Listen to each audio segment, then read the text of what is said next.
지금 뭐 이재명 대표를 둘러싼 이 수사가 여러 가지 있습니다. 그런데 잠시 잊고 있었습니다. 어제 보니까 경찰이 이재명 대표의 아들을 또 피의자 신분으로 조사해서 10시간 정도 이 조사를 했습니다. 그러니까 우리가 이 뉴스를 보고 아차 이 사건도 있었지라고 또 떠올리게 되네요.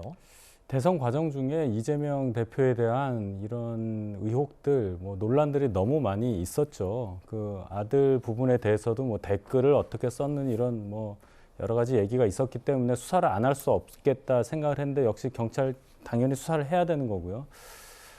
아까 봉하마을 가신 거에 대해서 동병상련 이런 얘기가 나왔는데 물론 해석의 영역입니다.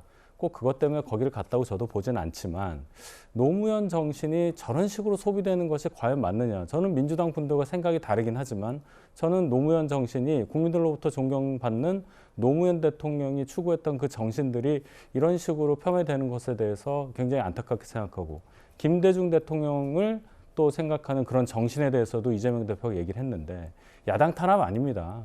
본인이 갖고 있는 개인적인 사법 리스크에 대해서 본인이 스스로 책임져야 함에도 불구하고 당을 동원해서 이렇게까지 나가는 이 상황에 대해서 국민들께서 다 알고 계시고 본인 스스로 해야지 당을 동원해서 이렇게까지 나오는 거 과하다고 저는 판단합니다. 네.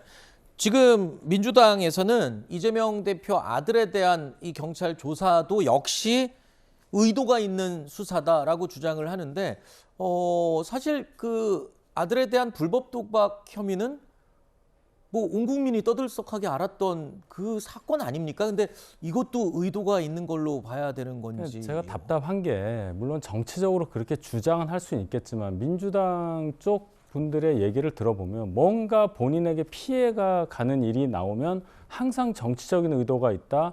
나는 굉장히 피해를 당하고 있다. 억울하다. 공정하지 않다. 이런 얘기들만 반복하신단 말이죠. 어느 정도 사실관계에 대한 인정을 하신 다음에 뭘 주장하셔도 하셔야 되는데 그거 없이 무조건 이렇게 정치적인 의도를 갖고 한다.